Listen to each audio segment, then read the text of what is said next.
I like Paul. We're good friends. I tease him. I just saw him for the first time since he got here last night, right before the show today, so we're having a little bit of fun. He's going to be joining us a lot in the next week while he's here, and it'll be more serious.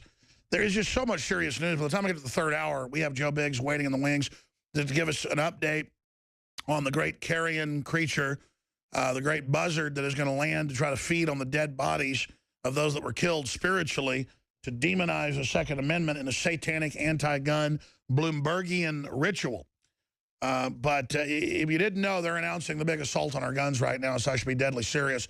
We're going to go to Joe Biggs in just a moment. But, you know, when you know these people, Paul Watson from England joining us, it is like clockwork how obvious all of this is and what their next move's going to be. And then when we warn everybody, they call us a conspiracy theorist, but then exactly what we say happens, then we seem like geniuses.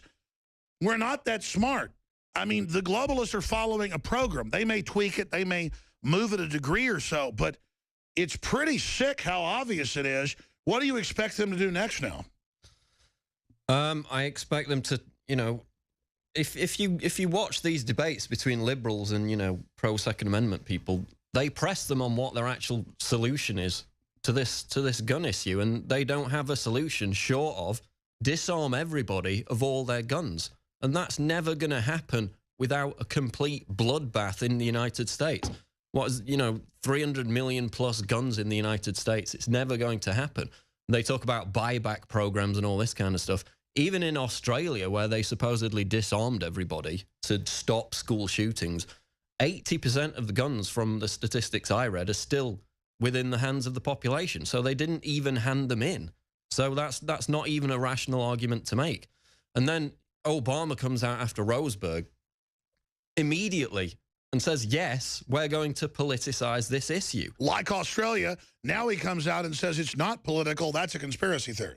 Yeah, so, you know, in the past it was, oh, is he going to politicize it? He admitted it. That was his own word, politicize the issue. Even though during this shooting there was an Air Force vet who had a concealed carry 200 yards away in a different building. He was attempting to get across to apprehend the gunman to stop the massacre.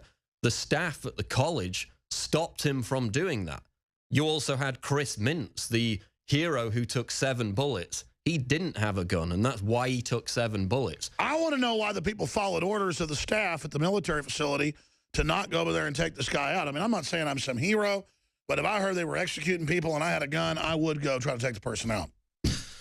I don't know the circumstances of it, but he was there. He had a concealed carry. He could have, you know, at least lessened the massacre.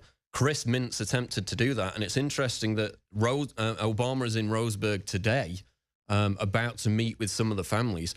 Chris Mintz, who's been widely lauded as a hero for the past week, refuses to meet with Obama. He says he's not interested in meeting with Obama. Well, we want to talk to him, Jakari and crew do. Yeah, because he doesn't want to politicize the issue. It's, yeah, if Obama wants to go and sympathize with the victims, that's one thing. But we know that's not why he's going. He's going for a photo op and to grandstand. That's right. They don't want him there. Everybody, he's still coming. And they're busing in a bunch of Bloomberg idiots. And then you look at Jerusalem, where they've had a wave of stabbings throughout Israel. That's your new story. Yeah, over the past 2 weeks, 4 different stabbing attacks. We had one prior to that at a gay pride march. And it's, you know, it's Israelis and Palestinians who are responsible for these stabbings because it's, you know, one is a revenge attack for the previous one. So the mayor of Jerusalem came out yesterday and said, basically encouraged people who have licensed firearms to carry them at all times. He said, quote, I have a licensed gun.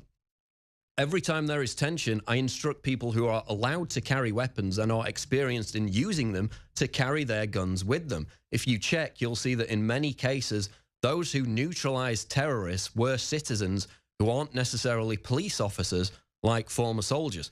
So you've had cases over the past couple of weeks with Palestinians, you know, lurching at these security officers, these police officers, attempting to stab them.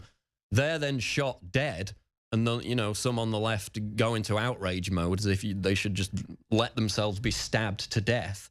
But again, it underscores the point that an armed population is a protected population. Contrast what the mayor of Jerusalem is saying to what Obama is saying. Or the head of Interpol after the latest attack in Kenya at a mall, that a couple of them said the answer is arm people in the malls.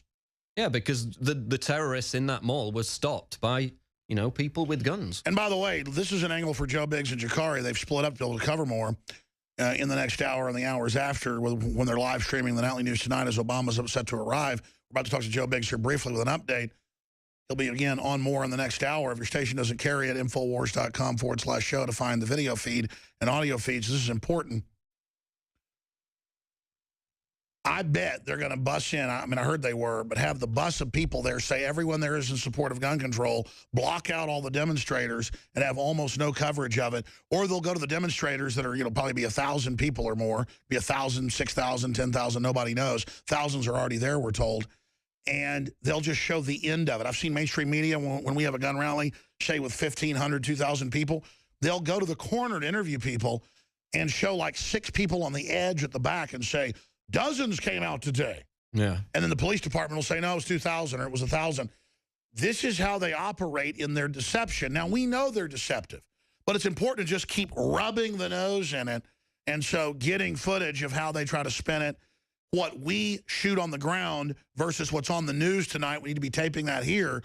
So when they get back, we can really integrate that together and show people the type of deception we're talking about, because that's why mainstream media is in free fall. We continue to wound them. We continue to expose them and show their premeditated hatred for the truth, their hatred for America, and the fact that they work for foreign occupational interests in this country.